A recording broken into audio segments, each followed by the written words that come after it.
நான் எடுத்த எல்லா படங்களுமே ஏதோ ஒரு விதத்தில் கொஞ்சம் பேரையாவது மாற்றிருக்கு அல்லது ஒரு தாக்கத்தை ஏற்படுத்தியிருக்கு நான் உறுதியாக நம்புகிறேன். ஏன்னா இந்த அனுபவத்தில் படம் மயிலாடு படம் பார்த்துட்டு என்னை பார்க்க வந்தாங்க. அவங்க ஒரு 12 வயது பையனுக்கு வந்து அவங்களுடைய கிட்னியை கொடுத்துருக்காங்க. அவங்க வந்து இந்த படம் பார்த்துட்டு என்ன சொன்னாங்க என்கிட்டனா, இந்த படத்தோட இறுதி காட்சியில் சசிகுமார் பேசுகிற வசனங்கள் வந்து நான் பேசுகிற மாதிரியே இருந்தது அப்படின்னு சொல்லி சொன்னாங்க. அதாவது மனிதர்கள் உடல் உறுப்பை விற்று வாழ்வதுங்கிற ஒரு அவல நிலை வந்து ரொம்ப வருஷமாகவே இருந்துகிட்டு இருக்கு. இல்லை கிட்னியை விற்று வாழ்கிறதுங்கிறது நடந்துகிட்டு இருக்கு. ஏற்கனவே நான் ரிப்போர்ட்டராக இருந்ததுனால இதில் உள்ளே நடக்கக்கூடிய விஷயங்கள், அதுக்குள்ளே இருக்கிற அரசியல், அதுக்குள்ளே நடக்கக்கூடிய ஃபோர்ஜரி அதெல்லாமே நமக்கு தெரியும். ஏகப்பட்ட குரல்களை நீங்கள் கேட்க வேண்டியிருக்கு. நீங்கள் கமெண்ட் பாக்ஸ் போனீங்கன்னா உங்களுக்கு வந்து பல வாத்தியார்கள் இருக்காங்க, பல டாக்டர்ஸ் இருக்காங்க, பல ரவுடிகள் இருக்காங்க, சர்வரோக நிவாரணிகள் இருக்காங்க, லேகியம் விற்கிறவங்க இருக்காங்க.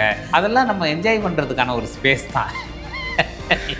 ஏன்னா அதானே டெமோக்ரஸி. அப்புறம் நம்ம ஜனநாயகத்தை பற்றி பேசிட்டு இதில் அதனால் இதெல்லாம் வரத்தான் செய்யும். சொசைட்டியல் ரீதியாக ஒரு சமூக அக்கறையோடு எடுக்கிற படங்கள் வந்து கமர்ஷியலாக முழுக்க கமர்ஷியலாக எடுக்கிற படங்களை விட கம்மியாக தான் பர்ஃபார்ம் பண்ணணும் ஓவராலாகவேன்னு நம்ம சொல்லலாம் இல்லையா? சோஷியல் நியூஸோடு கொண்டு போகிற கதையை ஒரு தயாரிப்பாளர்கிட்டையும் இல்லை ஒரு கதாநாயகன்ட்டையும் கொண்டு போய் சேர்க்கறதுல உங்களுக்கு ஏதாவது சிக்கல் இருக்கா? வெறுமனே இதை நான் ஒரு ஒரு ஒரு ஆர்ட் ஹவுஸ் படமாக நான் பண்ணலை. நான் அப்படிப்பட்ட டைரக்டர் இல்லை. நான் ஒரு பியூர் சினிமா எடுக்கிற ஆள் இல்லை. வணிக வெற்றிங்கிறது என்னென்னா இந்த மாதிரி அடுத்தடுத்த படைப்புகள் உருவாவதற்கு அதுதான் ரொம்ப முக்கியமாக இருக்குது. அதை புறந்தள்ளிட்டு நம்ம படம் பண்ண முடியாது. இப்போ மயிலாடே எடுத்துங்களேன். மயிலாடு வந்து பரவலாக ரொம்ப பாசிட்டிவான ரிவ்யூஸ் வருது. படத்துக்கு ரொம்ப பாசிட்டிவான ரிவ்யூஸ் தான் எல்லாருமே நிறைய பேரால் சொல்லப்படுது. சின்ன சின்ன குறைகளோட சேர்த்து நிறைய நிறைகளை தான் இந்த படம் வந்து ரிவ்யூஸாக பெற்றிருக்கு. சென்சார் போர்டு வந்து எப்போவுமே நல்ல அந்த சமூகத்தில் இருக்கக்கூடிய முக்கியமான சிந்தனையாளர்கள், ரைட்டர்ஸு, பேராசிரியர்கள், நீதிபதிகள், படைப்பாளர்கள், ரைட்டர்ஸு, இப்படி இந்த ஒரு பொதுவான தளத்தில் இயங்கக்கூடிய முக்கியமான சிந்தனையாளர்கள் இருக்காங்க பார்த்தீங்களா, அவங்களையெல்லாம் சேர்த்து உருவாக்கப்படணும் அந்த சென்சார் அமைப்புங்கிறது, அந்த குழுங்கிறது. இதை வந்து நான் வந்து பர்டிகுலராக இன்றைக்கி இருக்கக்கூடிய இப்போ விஜயோடையோ தாவேக்காவோட சம்மந்தப்படுத்தி கூட நான் இதை சொல்லலை. ஏன்னா அது வந்து இப்போது விஜய் அரசியலுக்கு வர்றதோ, தாவேக்கா வந்து ஒரு கட்சி ஆரம்பிக்கிறதோ, அது தேர்தலை எதிர்கொள்வதோ முழுக்க ஜனநாயக உரிமை. நம்ம எங்கே போய் தலைவர்களை தேடுறோம், எங்கே போய் நமக்கான வழிகாட்டிகளை தேடுறோங்கிறது பல வருடங்களாக தமிழ்நாட்டில் அபத்தமான ஒரு சூழலில் தான் நடந்துக்கிட்டு இருக்குங்கிறதுக்காக இதை சொல்கிறேன்.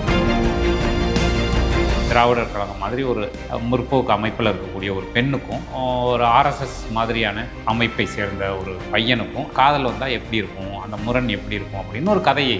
அது ரைட்டர்ஸுடைய கதைகளை தேடி போகக்கூடிய இயக்குனர்கள் இருக்காங்க இன்றைக்கி. ஆனால் ரைட்டர்ஸ்க்குன்னு ஒரு ஒரு ஒரு ஒரு இடம் வந்து இங்கே உருவாகலை சினிமாவில் ரைட்டர்ஸ்டைய. ஏன்னா ரைட்டர்ஸோட இடம் ரொம்ப முக்கியமானது. அவங்களுடைய சிந்தனைகள் படமாக உருவாக்கும் போது புது சினிமாக்கள் உருவாகும். நமக்கு இங்கே அடிப்படையில் இருக்கக்கூடிய பிரச்சனை என்னென்னா, இந்த சமூகத்துக்கு வந்து எப்போவுமே ஒரு ஹீரோ தேவைப்படுறாரு அல்லது ஒரு வில்லன் தேவைப்படுறாரு. அப்படி ஒரு ஹீரோவோ வில்லனோ இல்லைன்னா நம்ம உருவாக்குவோம். எனக்கு வந்து செலிப்ரேட் பண்ணுறதுக்கு ஒரு ஆள் வேணும், அல்லது திட்டுறதுக்கு ஒரு ஆள் வேணும். அந்த நேரத்தில் யாராவது வரலன்னா நம்ம உருவாக்குவோம். சீரியல்ஸ் எல்லாம் ஒரு சைலண்ட் வைலண்ட்டாக இருக்குது இல்லையா? இங்கே எல்லாமே துப்பாக்கி கத்தின்னு எடுத்துக்கிட்டு ரத்தம் தெறிக்க ஒன்று பண்ணுற வன்முறை சினிமாலன்னா, அங்கே பார்த்தா ஃபுல்லாக வந்து இந்த உறவுகளுக்கு நடுவில் வன்மம், சாப்பாட்டில் விஷம் கலக்கிறது, வலி வாங்கிறது, எல்லாமே வன்முறை தாயா. என்ன வன்முறையில் என்ன கத்தி எடுத்து குத்துனா அங்கே விஷம் கலந்தான் என்ன ஆள் டெத்து. அதானே. அடுத்து இனி வர இருக்கிற ஒரு கதை சொல்லிகள் இருக்காங்களா, ரைட்டர்ஸோ இல்லை டேரக்டர்ஸோ, அவங்க எதெல்லாம் கவனத்தில் வச்சுக்கணும்? இப்போ சினிமா இருக்கிற நிலைமையில உள்ள வருமோ எதை கவனத்தில் வச்சுக்கணும் நீங்கள்? முதல்ல நான் இதெல்லாம் கவனத்தில் வச்சுக்கணும். தினமணி நேயர்களுக்கு வணக்கம். இன்றைக்கி ஒரு சிறப்பு நேர்காணலுக்காக நம்மளோட யார் இணைஞ்சிருக்காங்க அப்படின்னு பார்த்தீங்க அப்படின்னா, குக்கு, ஜோக்கர், ஜிப்சி மாதிரியான யூனிக்கான படங்களின் மூலமாக தமிழ் சினிமாலையும் சரி, தமிழ் ரசிகர்கள் மத்தியிலும் சரி, ஒரு யூனிக்கான இடத்த பிடிச்சிருக்கிற, சமூக அக்கறை கொண்டு படம் எடுக்கிற டைரக்டர்கள் ஒருத்தரான டைரக்டர் ராஜ்முருகன் நம்மளோட இணைஞ்சிருக்காரு. வணக்கம் சார். வணக்கம். முதல்ல வாழ்த்துக்கள் சார். உங்களோட புது படம் மயிலாடு ரொம்ப நல்லா போயிட்டுருக்கு. நிறைய நல்ல விமர்சனங்கள் வந்துட்டுருக்கு. நீங்கள் எதிர்பார்த்த வெற்றி கிடச்சிருக்கோன்னு நான் நினைக்கிறேன். ஸோ அதுக்கு முதல்ல வாழ்த்துக்கள். நன்றி. நம்ம எதுக்குள்ளேயும் போகிறதுக்கு முன்னாடி ஃபஸ்ட்டு நீங்கள் ஒரு எழுத்தாளனாக இருந்து ஒரு பத்திரிகையாளராக இருந்து திரைக்கு வந்த கதை இருக்குல்ல, யாருக்கும் தெரியாத ஒரு கதையை ஒரு சுருக்கமாக சொன்னீங்கன்னா நல்லாயிருக்கும் அப்படின்னு நினைக்கிறேன். இல்லை, அது தெரியாத கதை கிடையாது, ஏற்கனவே பல முறை சொன்ன கதை தான். ஏன்னா நான் விகடனில் ரிப்போர்ட்டராக வேலை பார்த்தேன். நான் சென்னை வந்தப்போ வந்து என்னுடைய அண்ணன் சரவணன் அவர் வந்து பாலு மகேந்திரா சார்ட்ட கமல் சார்ட்டையும் ஒர்க் பண்ணார். அப்புறம் யுகபாரதி அண்ணன், இவங்க 2 பேரும் நண்பர்கள். அவங்க 2 பேரும் சென்னையில் வந்து சினிமாவுக்காக முயற்சி பண்ணிகிட்டு இருக்கும்போது தான் நான் சென்னைக்கு வந்தேன். அப்போ அவங்களோட நான் இருந்ததுனால எனக்கும் அந்த சினிமா ஆர்வம், எழுத்து ஆர்வம்லாம் வந்தது. அப்புறம் விகடனில் வேலை பார்த்தேன். விகடன் மூலமாக நிறைய பேரோட எனக்கு ஒரு தொடர்பு ஏற்பட்டுச்சு. அதன் மூலமாக லிங்குசாமி சார்கிட்ட அசிஸ்டன்ட் டைரக்டராக வேலைக்கு சேர்ந்து அவர்கிட்ட வேலை பார்த்துட்டு அதன் பிறகு சினிமாவுக்கு வந்தேன். இதுதான் சுருக்கமான விஷயம்.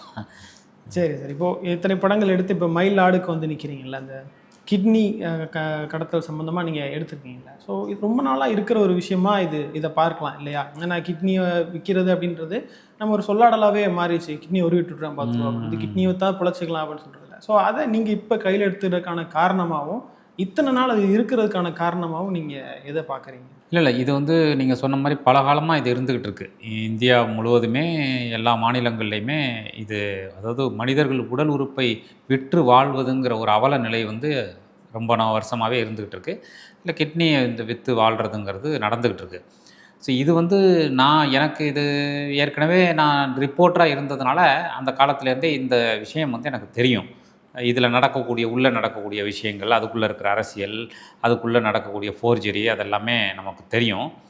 அதை தாண்டி ஒரு 7-8 வருஷத்துக்கு முன்னாடி, 5-6 வருஷத்துக்கு முன்னாடி நான் படித்த ஒரு நியூஸு, அந்த செய்தி தான் இந்த படம் பண்ணுவதற்கான முதல் தூண்டுகோலாக இருந்தது. 5-6 வருஷத்துக்கு முன்னாடி பார்த்த ஒரு நியூஸ். அந்த நியூஸு மைண்டில் எனக்கு ஒரு டிஸ்டர்ப் ஏற்படுத்துச்சு. அப்புறம் அதை சுற்றி நான் அதுக்கப்புறம் ட்ராவல் பண்ணும்போது பார்த்த மனிதர்கள், அப்புறம் அதை ஒட்டி நடக்கக்கூடிய விஷயங்களை கோர்த்து தான் இந்த படத்தை வந்து உருவாக்குனேன்.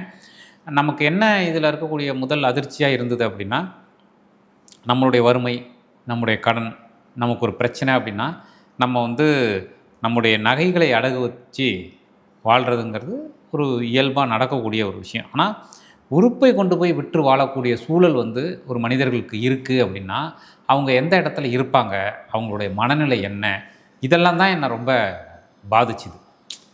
ஏன்னா உடலிலிருந்து ஒரு உறுப்பை எடுக்கிறதுங்கிறது வந்து அது நம்மளுடைய மனதளவில் எவ்வளவு அதுக்கு துணிஞ்சிருந்தால் ஒருத்தவங்க அதை செய்வாங்கன்னு ஒன்று இருக்குல்ல.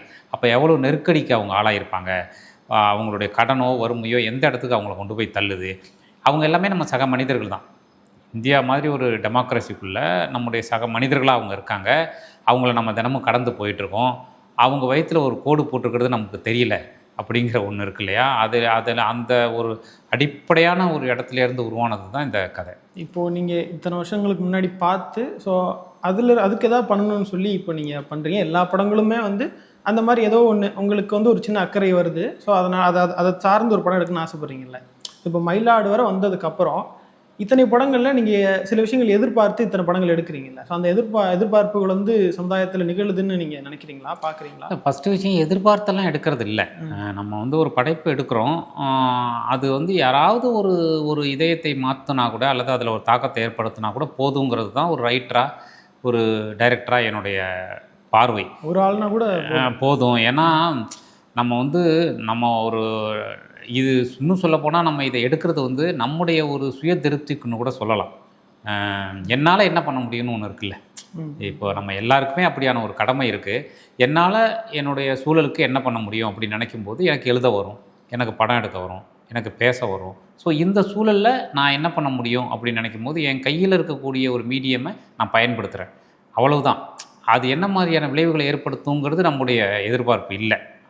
அது வெளியில் வந்துருச்சுன்னா அது எல்லாருக்குமான ஒரு படைப்பாக மாறிடுது. அவங்கவுங்க அதுலேருந்து என்ன எடுத்துக்கிறாங்களோ அதுதான் முக்கியமான விஷயம் நினைக்கிறேன். ஆனால் நான் எடுத்த எல்லா படங்களுமே ஏதோ ஒரு விதத்தில் கொஞ்சம் பேரையாவது மாற்றிருக்கு அல்லது ஒரு தாக்கத்தை ஏற்படுத்தியிருக்கு நான் உறுதியாக நம்புகிறேன். ஏன்னா இந்த அனுபவத்தில் ஈவன் இந்த மயிலாடு திரைப்படம் இப்போ வந்திருக்கிற படம் கூட அதனுடைய இறுதி காட்சியை பார்த்துட்டு பல பேர் வந்து அந்த நொடியில் அவங்களுக்குள்ளே ஏற்படுற ஒரு சின்ன ஒரு மாற்றம் இருக்கு இல்லையா, அது வந்து ஏதோ ஒரு விதத்தில் அவங்க லைஃப்பில் ரோல் பண்ணணும்னு நினைக்கிறேன். அவங்க அதை கடந்து கூட போயிடலாம். ஆனால் ஏதோ ஒரு விதத்தில் லைஃப்பில் எங்கேயோ ஒரு மூலையில் அவங்க இன்னொரு மனிதருக்கு ஒரு செயலை செய்யக்கூடிய சூழல் உருவாகும் போது இதோடைய நினைவு ஒரு ஒரு நொடி வந்துட்டு போனால் கூட அது என்னுடைய வெற்றி தான் நினைக்கிறேன். அது பார்க்கும்போது ஏதாவது ஒன்று பண்ணணும்னு தோணுது. உங்களுக்கு என்ன வருமோ இதில் எஃபெக்டிவாக சொல்லலாம், எஃபெக்டிவாக சொல்ல முடியுமோ அதை நம்ம சொல்கிறோம். இப்போது நேற்று கூட ஒரு 2 நாளைக்கு முன்னாடி நண்பர் புகாரி வந்து ஒரு சுமதி அக்கான்னு ஒருத்தவங்களை அழைச்சிட்டு வந்தாங்க. அவங்க வந்து மயிலாடு படம் பார்த்துட்டு என்னை பார்க்க வந்தாங்க. அவங்க ஒரு 12 வயது பையனுக்கு வந்து அவங்களுடைய கிட்னியை கொடுத்துருக்காங்க. ஸோ அவங்க வந்து இந்த படம் பார்த்துட்டு என்ன சொன்னாங்க என்கிட்டனா, இந்த படத்தோட இறுதி காட்சியில் சசிகுமார் பேசுகிற வசனங்கள் வந்து நான் பேசுகிற மாதிரியே இருந்தது அப்படின்னு சொன்னாங்க. அந்த வார்த்தைகள் இருக்கு இல்லையா, அதுதான் ஒரு படைப்பினுடைய வெற்றின்னு நான் நினைக்கிறேன். இன்னொரு நண்பர் ஃபோன் பண்ணி இந்த படம் வந்து ஒரு போருக்கு எதிரான படம் அப்படின்னு சொன்னார். அதாவது இது ஒரு போருக்கு எதிரான படம், இது ஒரு குளோபலான படம் அப்படின்னாரு. ஒரு போருக்கு எதிரான படம்னு அவர் சொன்னது தான் எனக்கு ஒரு ஒரு மகிழ்ச்சியை கொடுத்துச்சு. ஏன்னா இந்த படம் அப்படி புரிந்து கொள்ளப்பட்டிருக்குன்னு இருக்குல்ல, உண்மையிலே அதுதான். இந்த படம் வந்து இந்த படத்தோட இறுதி காட்சியில் இந்த நாயகன் முத்துச்சிருப்பி செய்யக்கூடிய ஒரு செயல் வந்து போருக்கு எதிரான செயல் தான். ஒரு வெறுப்புக்கு எதிராக அன்பு, ஒரு சூதுக்கு எதிராக ஒரு கருணை, ஒரு போருக்கு எதிராக ஒரு அமைதி. இதுதான் இன்றைக்கு இருக்கிற உலகத்துக்கு அவன் சொல்லக்கூடிய செய்தி அப்படின்னு பார்க்குறேன். ஸோ இந்த மாதிரி இந்த படம் வந்து பல்வேறு பேர்கிட்ட பல்வேறு புரிதல்களை ஏற்படுத்துறது அப்படிங்கிறது தான் ஒரு ரைட்டராக ஒரு டைரக்டராக நம்முடைய வெற்றின்னு நினைக்கிறேன். இப்போ இந்த படம் ஒரு வணிக ரீதியாக படுற வெற்றியை விட இப்போ நீங்கள் சொன்னதெல்லாம் வந்து உங்களுக்கு ரொம்ப பெரிய ஒரு சந்தோஷத்தை கொடுக்கும் இல்லையா? அது எவ்வளோ நல்லா ஜெயிக்குதோ இல்லையோ, நீங்கள் சொன்ன அந்த ஒரு ஆளுக்கு போயிட்டா கூட உங்களுக்கு அது நிம்மதியாக இருக்கும். நிச்சயமாக அந்த ஸ்பேஸ் தான் இருக்குது. அப்புறம் இந்த மாதிரியான ஒரு விஷயம் சேரும்போது இந்த மனிதர்கள்லாம் சேர்ந்து வணிக வெற்றியையும் கொடுத்துருவாங்கங்கிறதா என்னுடைய நம்பிக்கை. ஏன்னா அதுவும் நடந்தால் தான் தொடர்ந்து நம்ம படைப்புகள் உருவாக முடியும். இப்போது வணிக ரீதியான விஷயங்களை பேசுகிறதுனால கேட்குறேன். இப்போது நம்ம சொசைட்டியல் ரீதியாக ஒரு சமூக அக்கறையோடு எடுக்கிற படங்கள் வந்து கமர்ஷியலாக முழுக்க கமர்ஷியலாக எடுக்கிற படங்களை விட கம்மியாக தான் பர்ஃபார்ம் பண்ணும் ஓவராலாகவேன்னு நம்ம சொல்லலாம் இல்லையா? ஸோ அந்த பட்சத்தில் நீங்கள் ஒரு நல்ல கதையோட, நல்ல கதைக்குருவோட ஒரு சோஷியல் நியூஸோடு கொண்டு போகிற கதையை ஒரு தயாரிப்பாளர்கிட்டையும் இல்லை ஒரு கதாநாயகன்ட்டையும் கொண்டு போய் சேர்க்குறதுல உங்களுக்கு ஏதாவது சிக்கல் இருக்கா? இல்லை, அடிப்படையில் எனக்கு ஒரு புரிதல் இருக்குது. என்னென்னா நம்ம எடுக்கக்கூடியது கண்டிப்பாக ஒரு ஆல்டர்னேட் தாட்ஸ் தான். அப்படி எடுக்கும்போது அந்த படம் வந்து ரொம்ப என்கேஜாக இருக்கணும். அதுக்குள்ளே வந்து என்டர்டெயின்மெண்ட்டுக்கான விஷயங்கள் இருக்கணும், ஹியூமர் இருக்கணும், அதுக்குள்ளே மியூசிக் இருக்கணும், ஒரு பாடல் இருக்கணும், அதில் நம்மளை கனெக்ட் பண்ணிக்கக்கூடிய காதல் இருக்கணும். இதெல்லாம் இருக்கணும்னு நான் உறுதியாக நம்புவேன். ஏன்னா வெறுமனே இதை நான் ஒரு ஆர்ட் ஹவுஸ் படமாக நான் பண்ணலை. நான் அப்படிப்பட்ட டைரக்டர் இல்லை. நான் ஒரு பியூர் சினிமா எடுக்கிற ஆள் இல்லை. நான் எடுக்கிற படங்கள் வந்து ஒரு கமர்ஷியல் படங்கள் தான். அதுக்குள்ளே என்ன நான் ஒரு விஷயத்த சொல்லணும் அப்படின்னு நினைக்கிறேன். எனக்கு ஒரு ஃபார்ம் வரும், அந்த ஃபார்முக்குள்ளே ஜனங்களை என்கேஜ் பண்ணி எப்படி இதை சொல்லணும்னு நினைக்கிறேன். ஏன்னா அப்படி சொன்னால் தான் ஒரு வணிக வெற்றியும் நமக்கு உருவாகும். வணிக வெற்றிங்கிறது என்னென்னா இந்த மாதிரி அடுத்தடுத்த படைப்புகள் உருவாவதற்கு அதுதான் ரொம்ப முக்கியமாக இருக்குது இன்றைக்கி. அதை புறந்தள்ளிட்டு நம்ம படம் பண்ண முடியாது. அதனால் நான் கதை எழுதும் போதே அதை மனசில் வச்சு தான் எழுதுகிறேன். தயாரிப்பாளர்கிட்ட செல்லும் போதும் நடிகர்கள்கிட்ட செல்லும் போதும் அந்த எண்ணத்தோடு தான் நான் போகிறேன்.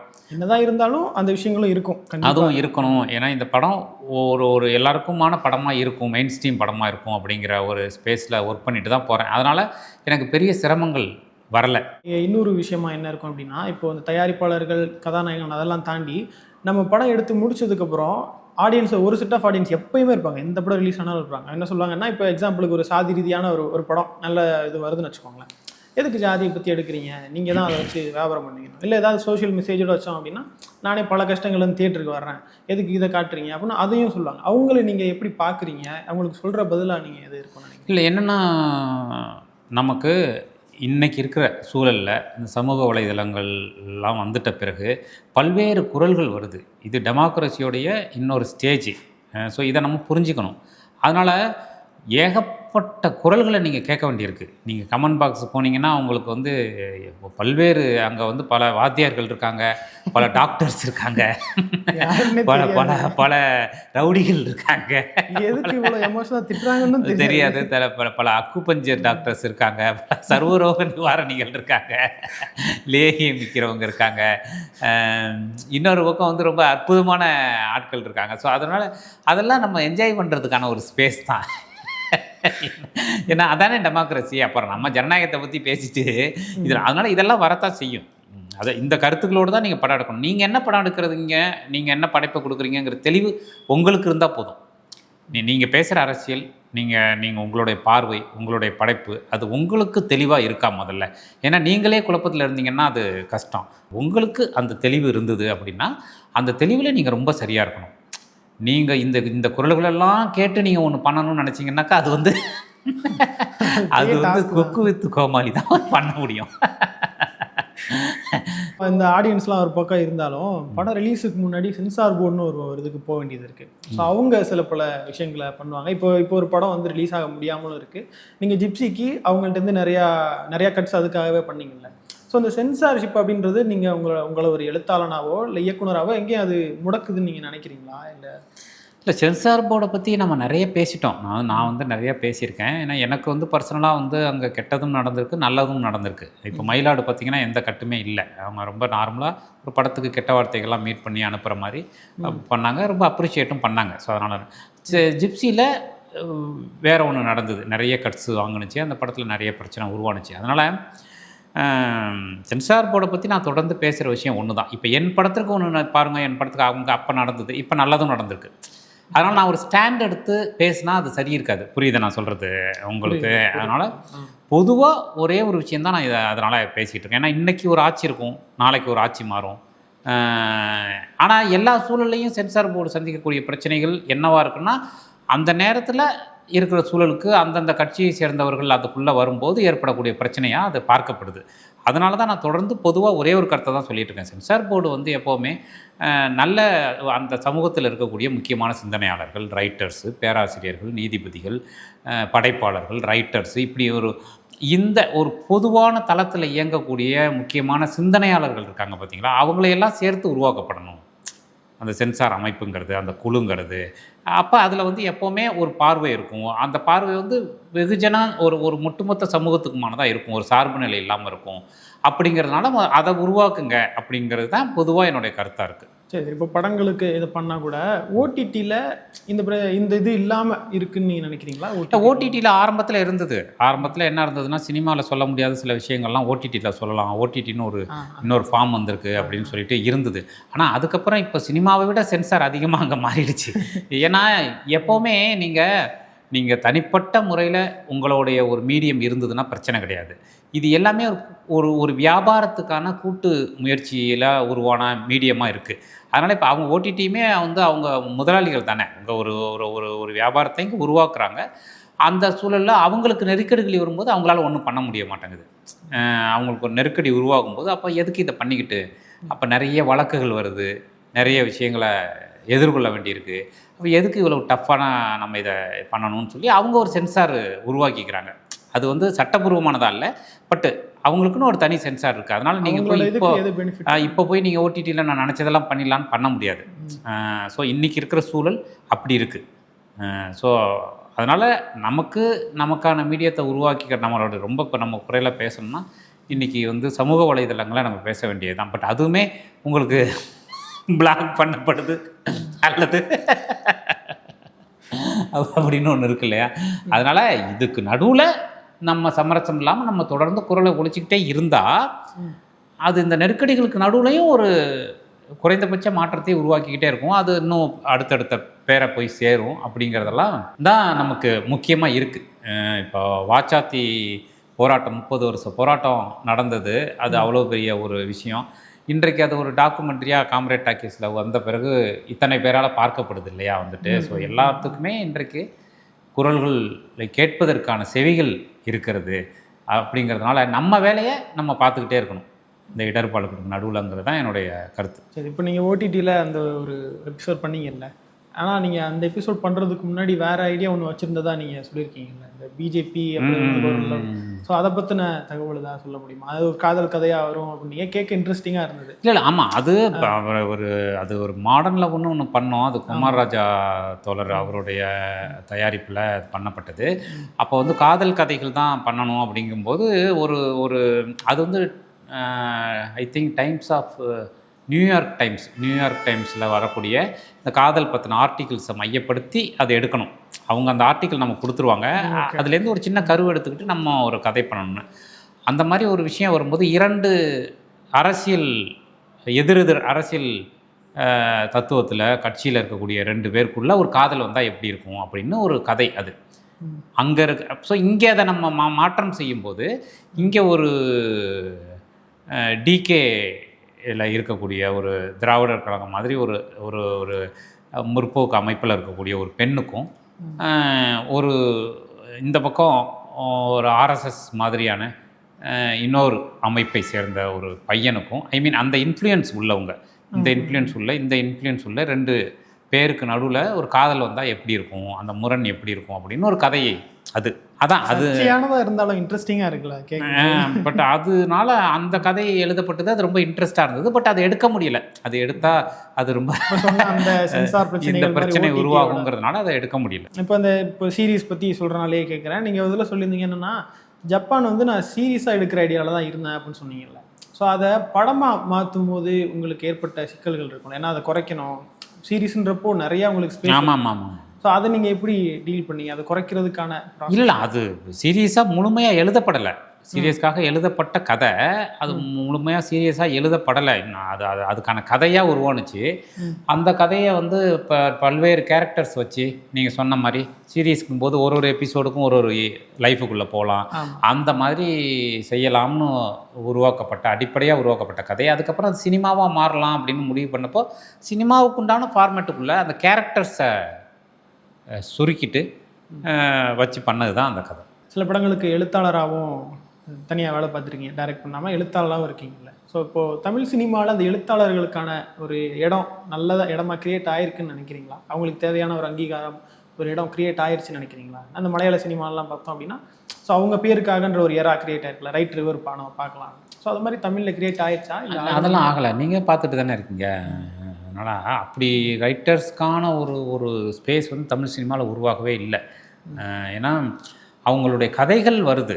இப்போது இன்றைக்கி சமகாலத்தில் ஜெயமோகன் அவர்களோ எஸ்ரா அவர்களோ அவங்களுக்கான ஒரு மரியாதையும் ஒரு ஸ்பேஸும் இருக்குது. அவங்களுடைய கதைகளை இன்றைக்கி இருக்கக்கூடியவங்க தேடி போகிறாங்க. அந்த மாதிரி இப்போ பூமணியோடைய வெக்கை ஒரு அந்த வெற்றிமாறன் எடுத்தார். இந்த மாதிரி ரைட்டர்ஸுடைய கதைகளை தேடி போகக்கூடிய இயக்குனர்கள் இருக்காங்க இன்றைக்கி. ஆனால் ரைட்டர்ஸ்க்குன்னு ஒரு ஒரு ஒரு ஒரு இடம் இங்கே உருவாகலை சினிமாவில் ரைட்டர்ஸ்டைய. ஏன்னா ரைட்டர்ஸோட இடம் ரொம்ப முக்கியமானது.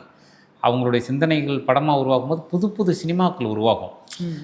இங்கே அந்த புரிதல் இல்லை. என்னென்னா நாவல் கதைகள் ஒரு வடிவம், அது சினிமாவாக மாறும்போது ஒரு வடிவம் இருக்குது. இந்த ரெண்டுக்குமான இந்த வடிவ மாற்றம் இருக்கு இல்லையா, அது சரியாக நடந்துச்சுன்னா நிறைய நாவல்கள் பிரமாதமான ஒரு சினிமாவாக வர்றதுக்கான நிறைய ஸ்பேஸ் இருக்குது.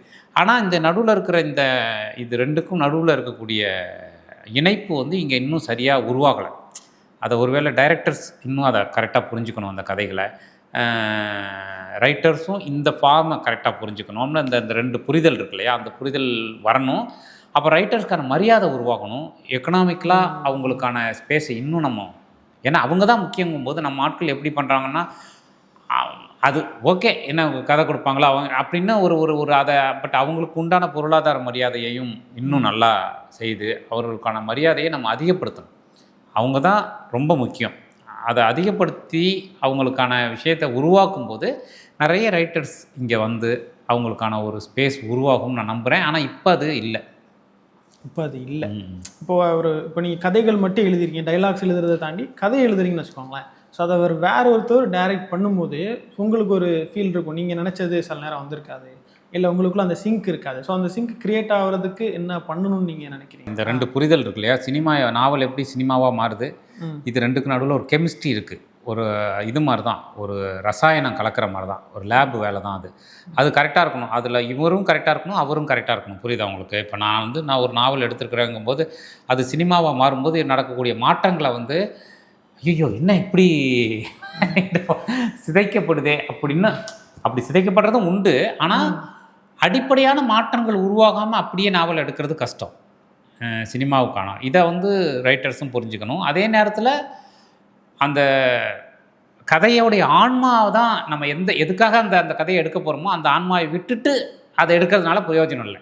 இதை டைரக்டர்ஸும் புரிஞ்சுக்கணும். புரியுதா உங்களுக்கு? இது 2ம் கரெக்டாக வரும்போது தான் நல்ல நாவல் நல்ல சினிமாவாகவும் மாறுது. இப்போது ஒரு சினிமா வளர்கிறதுக்கு லிட்ரேச்சர் அவசியன்ற ஒரு இது நம்ம எடுத்துக்கலாம் இல்லையா?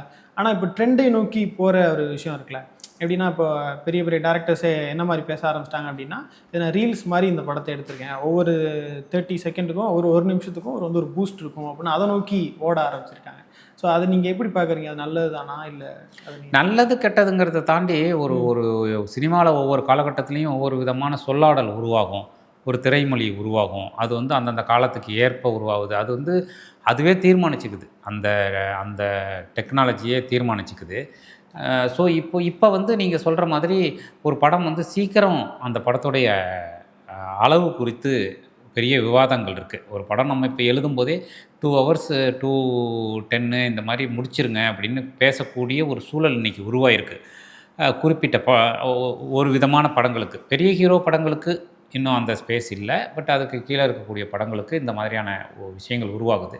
நீங்கள் சொல்கிற மாதிரி ரீல்ஸு வேர்ல்டு வந்துருச்சு. அதனால் அட்டென்ஷன் ஸ்பேன் வந்து ரொம்ப அதிகமாக இருக்குது. சீக்கிரம் நம்ம மொமெண்ட்ஸ் இருந்துக்கிட்டே இருக்கணும் ஒரு கதையில் அப்படின்னு. அது சரி தப்புங்கிறத தாண்டி அது ஒரு பிஸ்னஸ். அந்த ஏரியாவுக்குள்ளே இந்த மாதிரியான விஷயங்கள் நடக்கணும் அப்படின்னா அதை கண்டிப்பாக மற்றவங்க அடாப்ட் பண்ணி தான் ஆவாங்க. ரைட்டர்ஸோ புதுசாக வர்றவங்களோ அதை அடாப்ட் பண்ணி தான் ஆவாங்க. ஸோ அதனால் அதையும் நம்ம கருத்தில் எடுத்துக்க வேண்டியிருக்கு. இதை முற்றிலுமாக தள்ளிட்டு நான் இருப்பேன் அப்படிங்கிறது வந்து அவங்களுடைய சுதந்திரம். ஆனால் இதை கருத்தில் கண்டிப்பாக எடுத்துக்க வேண்டியிருக்கு. ஏன்னா ஒரு மாற்றம் உருவாகும் போது அந்த மாற்றத்தை வந்து கருத்தில் எடுத்துக்கிட்டு அதை நம்ம கதைக்குள்ளே எப்படி அதை கொண்டு வர்றதுன்னு யோசிக்கிறது தப்பே கிடையாது. ஆனால் திரும்ப திரும்ப சொல்கிறது என்னென்னா, ஒவ்வொரு கதைக்கும் ஒரு ஸ்பேஸ் இருக்கும். அதை விட்டுட்டு இதை பண்ணக்கூடாது. அந்த கதைக்கு ஒரு உயிர் இருக்கும். ஏன்னா சில நரேஷன் வந்து ரொம்ப ஃபாஸ்ட்டான நரேஷன் அந்த கதைக்கு தேவையாக இருக்கும். சில கதைக்கு ஒரு ஸ்லோ நரேஷன் தேவையாக இருக்கும். அது அந்த கதை தான் தீர்மானிக்குது. ஸோ இப்போது இதை தீர்மானிக்கக்கூடிய விஷயம் வந்து அந்த கதையை தான் செஞ்சுக்கணும். அதுக்குள்ளே எவ்வளோ சுவாரஸ்யப்படுத்துகிறோம் அப்படிங்கிறது தான் முக்கியம். சரி, இப்போ இந்த ரீல்ஸ் அதெல்லாம் தாண்டி இன்னொரு ஒரு டேஞ்சரான விஷயமா என்ன இருக்குது சோஷியல் மீடியாவில் அப்படின்னு பார்த்தோம் அப்படின்னா, இன்ஸ்டன்ட் ரிவ்யூஸ். சில பேர் ரிவ்யூவாக ஓடுறதுக்கு பதிலாக கூட ரிவ்யூஸுமே கூட நம்ம சொல்லலாம். ஆனால் பொதுவாக அந்த ஃபஸ்ட் ஹாஃப் பார்த்துட்டு அப்பயே தியேட்டர்லேயே ரிவ்யூ போட்டுருவாங்க, இது இவ்வளோ தான் அது அவ்வளோதான்னு சொல்லி. சில பேர் படமே பார்க்காம கூட இந்த மாதிரியான இதெல்லாம் வருதுன்னு சொல்லி குற்றச்சாட்டுகள்லாம் நிறைய எழுது. ஸ்பேம்லாம் வந்து நிறையா பண்ணுறாங்க, திட்டமிட்டு நடக்குதுலாம் குற்றச்சாட்டு வைக்கிறாங்க. அதை பற்றி நீங்கள் என்ன நினைக்கிறீங்க? இல்லை, இன்றைக்கி நிறைய அந்த மாதிரி இருக்குது. இன்றைக்கி நிறைய வந்து உங்களுக்கு ப்ரொமோஷன் அப்படிங்கிறது இன்றைக்கி ரொம்ப முக்கியமான ஒரு ஸ்பேஸை வந்து உருவாக்குது.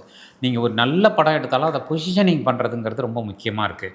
அதுக்கு நிறைய ஒர்க் பண்ண வேண்டியிருக்கு. எப்படி வந்து ஒரு படத்துக்கு ஸ்க்ரீன் ப்ளே ஒர்க் பண்ணுறோமோ அது மாதிரி ப்ரொமோஷனுக்கு ஒரு ஸ்க்ரீன் ப்ளே ஒர்க் பண்ண வேண்டியிருக்கு.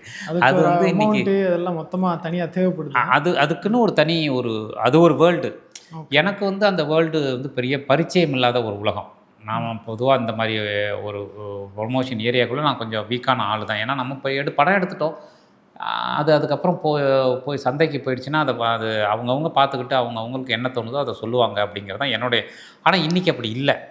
அதனால் வந்து இல்லை நம்ம வந்து ப்ரொமோஷன் பண்ணி ஆகணும், ஒரு படத்தை ஆடியன்ஸ்கிட்ட எடுத்துகிட்டு போகணும் அப்படிங்கிறது ரொம்ப முக்கியமான தேவையாக இருக்கும்போது என்னை போன்றவர்களுமே அதை செய்ய வேண்டிய ஒரு சூழல் உருவாகுது. அதாவது அபத்தமாக இல்லாமல் நம்மளால் என்ன பண்ண முடியுமோ அதை செய்யக்கூடிய ஒரு விஷயம் வந்து இன்றைக்கி தேவைப்படுது, கண்டிப்பாக தேவைப்படுது. அதே மாதிரி ரிவ்யூஸ் பொறுத்த வரைக்கும் என்னுடைய பர்சனல் திங்க் என்னென்னு கேட்டிங்கன்னா, நான் வந்து என்னுடைய படம் எடுத்துட்ட பிறகு பொதுவாக ரிவ்யூஸ் மேலே பெரிய கவனம் செலுத்துறது இல்லை. ஆனால் அந்த ரிவ்யூஸ் அதுக்கப்புறம் பார்த்துட்டு அதில் வரக்கூடிய பாசிட்டிவ், அதில் இருக்கக்கூடிய குறைகள், இதெல்லாம் நமக்கு பிரச்சனையாக இருக்குது போல இருக்குன்னு பார்த்து எடுத்துக்கக்கூடிய ஆள் தான் நான். ஆனால் ரிவ்யூஸ் பார்த்துட்டு கோபப்படுறதோ அல்லது சம்மந்தப்பட்டவங்கள்ட்ட வந்து ஏன் இப்படி பேசியிருக்கீங்க, எல்லாமே என்னுடைய நண்பர்கள், பெரும்பாலும் நண்பர்கள் தான். அதாவது ஊடகத்தில் இருக்கிறவங்க, நீங்கள் சமூக வலைதளங்களுக்கு நிறைய பேர் வந்து நம்ம நண்பர்களாக தான் இருப்பாங்க. ஆனால் அவங்கள நேரில் பார்த்துட்டா கூட நீங்கள் ஏன் படத்தை வந்து அப்படி புரிஞ்சுக்கிட்டீங்க, ஏன் இப்படி சொன்னீங்கன்னு நான் ஒரு வார்த்தை கூட இது வரைக்கும் நான் கேட்டதே இல்லை. எதனால் அப்படின்னா அது அவங்களுடைய ஜனநாயகம். அதுக்குள்ளே நம்ம தலையிடக்கூடாது. நம்ம வேலை படம் எடுக்கிறது, அதை இப்படி தான் புரிஞ்சுக்கணும்னு நம்ம வந்து சைடில் ஒரு டிஸ்க்ளைமர் போட்டுக்கிட்டே சுற்றக்கூடாது. அது அவங்களுக்கு என்ன புரிதல் இருக்கோ அதில் அவங்க எடுத்திருக்காங்க, அவங்களுக்கு அது புரிஞ்சிருக்கு, அதை அவங்க சொல்கிறாங்க அப்படிங்கிறதோட நான் வந்து அதை இது பண்ணிக்குவேன். ஸோ அதனால் எனக்கு அப்படி ஒரு கம்ப்ளைண்ட் வந்து யார் மேலேயுமே நான் இது வரைக்கும் பண்ணதே கிடையாது. அது தேவையும் இல்லைன்னு நான் நினைக்கிறேன். ஆனால் எனக்கு பொதுவாக என்ன ஒரு இது குறித்தான ஒரு பார்வை அல்லது வருத்தம்னு கூட சொல்லலாம். என்னென்னா, இந்த மாதிரி படம் இருக்குல்ல, இப்போ நம்மளை போன்றவர்கள் எடுக்கக்கூடிய படங்கள் அப்படிங்கிறது ரொம்ப லேயர்ஸோடு இருக்கிற படம். ஒரு சினிமானா அதை சுற்றி ஒரு மைய கதாபாத்திரத்தை சுற்றியும் வேறு விஷயங்கள் நடக்கக்கூடிய படங்கள். அது அந்த படத்தில் லேயர்ஸாக நம்ம நிறைய விஷயங்களை சொல்கிறோம். அது எப்படி புரிந்து கொள்ளப்படுது அப்படின்னு யோசிக்கும்போது, இன்றைக்கி இருக்கக்கூடிய ஒரு சமூக சூழலில் நிறைய பேருக்கு அரசியல் குறித்தான ஒரு புரிதலோ ஒரு பார்வையோ ரொம்ப குறைவாக இருக்குது அப்படிங்கிற ஒரு வருத்தம் வந்து எனக்கு இருக்குது. குறைவாக இருக்குன்னா அவங்கள குறைத்து மதிப்பிடலை நான். பட் அவங்களுடைய அந்த வே ஆஃப் பார்வையே வந்து ரொம்ப தட்டையாக இருக்குது. எல்லாத்தையும் ஒற்றை இதில் புரிஞ்சுக்கிறாங்க. புரியுதா நான் சொல்கிறது? அதுக்கு ஒரு முத்திரைன்னா அது ஒரு முத்திரை தான், அது அப்படி தான், இது இப்படின்னா இது இப்படி தான் அப்படின்னு ரொம்ப ஒற்றை பார்வையில் புரிஞ்சுக்கிறாங்க நிறைய பேர். காரணம் தேடாமல் காரணம் தேடுறதோ அல்லது அதோட இன்னொரு பகுதியை பார்க்காமலோ ரொம்ப நேரடியாக அதை புரிஞ்சுக்கிறது இருக்குல்ல, அது வந்து அது வேற ஒருத்தவங்க புரிஞ்சுக்கிட்டா கூட ஓகே. நம்ம இதை வேலையாக செய்கிறோம்ல, ஒரு சினிமாவை பார்ப்பதும் அதை புரிஞ்சு கொள்றதையும் நம்ம வேலையாக செய்கிறவங்க அப்படி ஒற்றை பார்வையோடு இருக்கிறதுங்கிறது வந்து நமக்கு வந்து ஒரு வருத்தத்தை கொடுக்குது பொதுவாக. அவ்வளவுதானே தவிர மற்றபடி எது இல்லை. இப்போ மயிலாடே எடுத்துங்களேன். மயிலாடு வந்து பரவலாக ரொம்ப பாசிட்டிவான ரிவ்யூஸ் வருது இந்த படத்துக்கு. ரொம்ப பாசிட்டிவான ரிவ்யூஸ் தான் எல்லாருமே நிறைய பேரால் சொல்லப்படுது. சின்ன சின்ன குறைகளோட சேர்த்து நிறைய நிறைகளை தான் இந்த படம் வந்து ரிவ்யூஸாக பெற்றிருக்கு. பட் அதனால் நான் வந்து நான் இப்படி வர்றதுனால நான் வந்து அவங்கள கொண்டாடுறதும் இல்லை, இப்போ அப்படி வர்றதுனால நான் அவங்கள திட்டுறதும் இல்லை. இது என்னுடைய வேலை, இது அவங்க வேலை அது. ஸோ அதனால் அதில் வந்து நம்ம தலையிடக்கூடாது. ஆனால் பொதுவாக நான் சொல்கிறது, இன்னும் கொஞ்சம் சமூக அரசியல் புரிதலோட ஒரு விஸ்டம் இருந்தது அப்படின்னா அது இன்னும் நல்லாயிருக்கும். இந்த மாதிரி வேறு ஃபிலிம்ஸ் வருது இல்லையா, மெயின் ஸ்ட்ரீமாக பழக்கப்பட்ட சினிமாக்கள்லேருந்து விடுபட்டு வரக்கூடிய சினிமாக்களுக்கு அந்த மாதிரியான பார்வைகள் இன்னுமே நல்லாயிருக்கும் அப்படிங்கிறது தான் என்னுடைய கருத்து. சரி, இப்போ நம்ம இந்த அரசியல் பார்வைகள் பற்றி பேசுகிறதுனால கேட்குறேன். இந்த ரசிகர்கள் வந்து தொண்டர்களாக மாறுற ஒரு போக்கு இப்போ நம்ம பார்க்குறோம்ல, ஸோ அதை பற்றி நீங்கள் என்ன நினைக்கிறீங்க? நம்மளுடைய அடிப்படையாக நம்ம இங்கே தொடர்ந்து நடந்து கொண்டு இருக்கக்கூடிய ஒரு விஷயம், நமக்கு இங்கே அடிப்படையில் இருக்கக்கூடிய பிரச்சனை என்னென்னா, இந்த சமூகத்துக்கு வந்து எப்போவுமே ஒரு ஹீரோ தேவைப்படுறாரு அல்லது ஒரு வில்லன் தேவைப்படுறாரு. அப்படி ஒரு சமூகத்துக்கு ஒட்டுமொத்தமான இந்திய சமூகத்துக்கு வந்து நான் சொல்கிறேன், உலகம் முழுக்க சொல்கிறேன், இந்திய சமூகத்துக்கு கூடுதலாக சொல்கிறேன், ஒரு ஹீரோ தேவைப்படுறாங்க அல்லது ஒரு வில்லன் தேவைப்படுறாங்க. அப்படி ஒரு ஹீரோவோ வில்லனோ இல்லைன்னா நம்ம உருவாக்குவோம். ஏன்னா நமக்கு தேவை. எனக்கு வந்து எனக்கு வந்து செலிப்ரேட் பண்ணுறதுக்கு ஒரு ஆள் வேணும் அல்லது திட்டுறதுக்கு ஒரு ஆள் வேணும். அந்த நேரத்தில் யாராவது வரலைன்னா நம்ம உருவாக்குவோம். இது வந்து ஒரு மந்தை மனோபாவம். இந்த ஒரு மந்தை மனோபாவம் வந்து நம்மளுடைய ஜனங்கள்கிட்ட ரொம்ப அதிகமாக இருக்குது. குறிப்பாக ரொம்ப ஆச்சரியமான விஷயம் என்னென்னா, தமிழ்நாட்டு மக்களுக்கு அது ரொம்ப அதிகமாக இருக்குது. ஆனால் தமிழ்நாட்டில் தான் ரொம்ப வருஷமாக சமூக நீதியும் பெரியாரியமும் கம்யூனிசமும் அம்பேத்கரியமும் தமிழ்நாட்டில் இன்னும் ஒரு நல்ல ஸ்பேஸில் தொடர்ந்து இந்த இயக்கங்கள் வந்து நடந்துக்கிட்டே இருக்குது. அதனால தான் இங்கே இன்னொரு பக்கம் பார்த்தா நல்ல மாற்றங்கள்லாம் உருவாகிருக்கு. ஸோ அதனால் அதை நான் சொல்லலாம். ஆனாலும் அதோட சேர்ந்து தமிழ்நாட்டில் இந்த நாயக வழிபாடு, பிம்ப வழிபாடுங்கிறது ரொம்ப அதிகமாக இருக்கிறதுங்கிறது ஒரு பெரிய முரண். எப்படி வந்து கடவுள் மறுப்பு இருக்கக்கூடிய ஒரு கட்சிக்கு எல்லாரும் சேர்ந்து ஓட்டு போடுறாங்களோ, ஆனால் அவங்க எல்லாரும் கடவுளை கும்பிடுறவங்களா இருக்காங்களோ, அதே மாதிரி இந்த முரண் இருக்கு இல்லையா, இந்த முரண் வந்து தமிழ்நாட்டில் ரொம்ப அதிகமாக இருக்குது. ஆக்சுவலாக இந்தியாவில் நாம் ரொம்ப கல்வியிலையும் சமூக நீதியிலையும் பின்தங்கி இருக்கிறதா நார்த்தை பார்க்குறோம். ஆனால் நார்த்தில் கூட இந்த விஷயம் இந்த அளவு கிடையாது. புரியுதா உங்களுக்கு? அது வந்து என்னென்னா, நம்மளுடைய பிரச்சனை அதுக்கு நமக்கு எப்போவுமே ஒரு ப்ரைடு தேவைப்படுது. நமக்கு இந்த கூஸ் பம்ப்ஸ் மொமெண்ட்ஸ்ன்னு சொல்கிறோம் இல்லையா, அது வந்து கூஸ் பம்ப்ஸ் வந்து சினிமாவில் இருக்கலாம், நம்முடைய வாழ்க்கையிலையும் இருந்துக்கிட்டே இருந்ததுன்னா அப்படிங்கிறது தான். இதை வந்து நான் வந்து பர்டிகுலராக இன்றைக்கி இருக்கக்கூடிய இப்போ விஜயோடையோ தாவேக்காவோட சம்மந்தப்படுத்தி கூட நான் இதை சொல்லலை.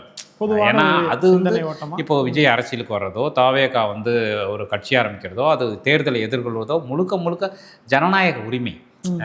அது வந்து அவர் சம்மந்தப்பட்ட விஷயம். அவர் என்ன விதமான செயல்களை முன்னெடுக்கிறாருங்கிறது விஷயம். இவங்க அரசியலுக்கு வரணும் வர வேணாம்லாம் சொல்கிறதுக்கு வந்து நமக்கு எந்த உரிமையுமே கிடையாது. நான் அப்படி சொல்ல, நான் ஒட்டுமொத்தமாகவே சொல்கிறேன். ஒட்டுமொத்தமாகவே இந்த நாயக வழிபாடுங்கிறது ரொம்ப அதிகமாக இருக்குது. அந்த மனோபாவம் ரொம்ப ஆபத்தான மனோபாவம். நம்ம எங்கே போய் தலைவர்களை தேடுறோம், எங்கே போய் நமக்கான வழிகாட்டிகளை தேடுறோங்கிறது பல வருடங்களாக தமிழ்நாட்டில் அபத்தமான ஒரு சூழலில் தான் நடந்துக்கிட்டு இருக்குங்கிறதுக்காக இதை சொல்கிறேன். அதனால் நம்ம வந்து ரசிகர்கள் தொண்டர்களாக மாறுவதும் தொண்டர்கள் ரசிகர்களாக மாறுவதும் தமிழ்நாட்டின் தொடர்ச்சியான அபத்தங்களில் ஒன்று. அது இப்போ இன்னும் கொஞ்சம் உச்சத்தை அடைஞ்சிருக்கு. ஸோ அதனால் இந்த மந்தை மனோபாவத்திலேருந்து மக்கள் எப்போ வெளியில் வர்றாங்களோ அப்போ தான் முழுமையான ஒரு சமூக விடுதலை வந்து தமிழ் சமூகத்துக்கு கிடைக்கும். இப்போ இதை பற்றியே நம்ம பேசும்போது ஓவராலாக இப்போ சினிமா மக்களை எவ்வளவு பாதிக்குது அப்படின்ற ஒரு விஷயத்த பேசினோம்னா அதையே ரெண்டு சொல்கிறாங்க. என்னென்னா சினிமாவை பாருங்கன்னு சொல்கிற ஒரு செட் ஆஃப் ஆட்கள் இருக்காங்க. இன்னொரு பக்கம் சினிமாவால் கண்டிப்பாக மக்கள் வந்து இன்ஃப்ளூயன்ஸ் ஆவாங்க, அது நல்லதோ கெட்டதோ இன்ஃப்ளூயன்ஸ் ஆவாங்கன்னு சொல்கிற இது இருக்குது. ஸோ இது ரெண்டில் நீங்கள் எதை சொல்கிறீங்க, இன்னொரு இதை பற்றி என்ன நினைக்கிறீங்க? இல்லை, இது காலகாலமாக இந்த விஷயம் நடந்துக்கிட்டே இருக்குது. இப்போ சினிமாவில் இந்த வன்முறை காட்சிகள்லாம் ரொம்ப அதிகமாக அதை தான் சொல்கிறேன் காலகாலமாக இது நடந்துக்கிட்டு இருக்குது. அதாவது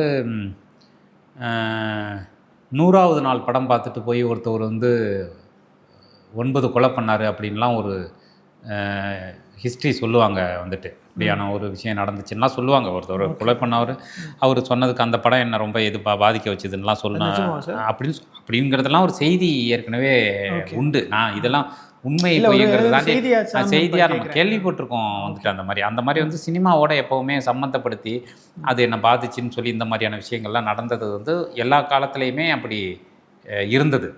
முதல்ல சினிமாவில் வந்து ட்ரெயின் வந்தப்போ தேட்டர்லேருந்து யாராவது இருந்துச்சு ஓடிட்டாங்க அப்படிங்கிறது தான் சினிமாங்கிற அந்த ஒரு மாயை இப்படி ஏற்படுத்தக்கூடிய விஷயம் வந்து இருக்குது அப்படின்னு சொல்லிட்டு. இப்போ என்னென்னா அதனால் அது இன்றைக்கும் இருக்குது. ஒரு சினிமா வந்து ஒரு எண்ணம் விதமான தாக்கத்தை ஏற்படுத்துது உங்களுக்கு அப்படின்னு சொல்லிட்டு. ஆனால் என்ன இங்கே பிரச்சனை உருவாகுது அப்படின்னா, மனிதர்கள் வந்து தங்களை எப்படி வந்து மேம்படுத்திக்கிறாங்க, மனிதர்கள் வந்து எப்படியான கல்வியை தன் பிள்ளைகளுக்கு கொடுக்குறாங்க அப்படிங்கிறது ரொம்ப முக்கியமாக இருக்குது. இங்கே நம்ம எப்படிப்பட்ட பிள்ளைகளை அடுத்த ஜென்ரேஷனை உருவாக்குறோம் அப்படிங்கிறது ரொம்ப முக்கியமாக இருக்குது. நீங்கள் எதை பார்க்குறீங்க, உங்கள் முன்னாடி எல்லாமே கொண்டு வந்து கொட்டப்படுது. அதுலேருந்து நீங்கள் எதை எடுத்துக்கிறீங்கிற அறிவை நம் பிள்ளைகளுக்கு கொடுத்தா தான் உண்டு. புரியுதா நான் சொல்கிறது? நீங்கள் சினிமாவையோ மற்ற விஷயத்தையோ குறை சொல்லி ஒன்றும் பிரயோஜனம் இல்லைன்னு சொல்ல வர்றேன். ஏன்னா எல்லாமே உங்கள் வீட்டுக்குள்ளே வந்து கொட்டப்படுது. இப்போ சீரியல்ஸ் வந்து கொட்டப்படுது. சீரியல்ஸ் எல்லாம் ஒரு சைலண்ட் வைலண்ட்டாக இருக்குது இல்லையா? இங்கே எல்லாமே துப்பாக்கி கத்தின்னு எடுத்துக்கிட்டு ரத்தம் தெறிக்க ஒன்று பண்ணுற வன்முறை சினிமாலன்னா, அங்கே பார்த்தா ஃபுல்லாக வந்து இந்த உறவுகளுக்கு நடுவில் வன்மம், சாப்பாட்டில் விஷம் கலக்கிறது, பழி வாங்கிறது, எல்லாமே வன்முறை தாயா. என்ன வன்முறையில் என்ன கத்தி எடுத்து குத்துனா அங்கே விஷம் கலந்தான் என்ன ஆள் டெத்து, அதானே. ஸோ அதனால் இந்த விஷயம் வந்து நம்ம மேலே வந்துக்கிட்டே இருக்கும். எல்லா மீடியம்லேயும் வந்துக்கிட்டு இருக்கும். சரி, எல்லாமே நான் இன்றைக்கி குழந்தைங்க எல்லாம் மொபைல் பார்க்காம சாப்பாடு சாப்பிட மாட்டேங்குதுங்க. அப்போ கேம் பார்க்குறாங்க.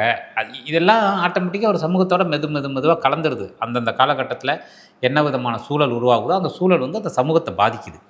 அதனால் பர்டிகுலராக சினிமா வந்து இப்படி ஆயிடுச்சு, இதனால் இப்படி அப்படிங்கிறத விட்டுட்டு இதையெல்லாம் நாம் எப்படி பார்க்குறோம், எப்படி பார்க்க பழக்கிறோம் மனுஷங்களை அப்படிங்கிறது தான் ரொம்ப முக்கியம். அதனால் அந்த அறிவையும் தெளிவையும் நம் பிள்ளைகளுக்கு கற்றுக் கொடுக்கணும். சரி, இப்போது கடைசி கேள்வியாக எது வச்சுக்கலாம்னு நினைக்கிறேன் அப்படின்னா, இப்போது சமூக அக்கறை உள்ள படங்கள் எடுக்கிற நீங்கள் அடுத்து இனி வர இருக்கிற ஒரு கதை சொல்லிகள் இருக்காங்களா, ரைட்டர்ஸோ இல்லை டேரக்டர்ஸோ, அவங்க எதெல்லாம் கவனத்தில் வச்சுக்கணும், இப்போ சினிமா இருக்கிற நிலைமையில உள்ள வருமோ எதை கவனத்தில் வச்சுக்கணும்னு நீங்கள் நினைக்கிறீங்க? முதல்ல நான் இதெல்லாம் கவனத்தில் வச்சுக்கணும் அப்படிங்கிறது ரொம்ப முக்கியமாக இருக்குது. ஏன்னா இதில் கிரியேட்டர்ஸே வந்து எப்படின்னா அவங்களே உருவாகிறவங்க தான்.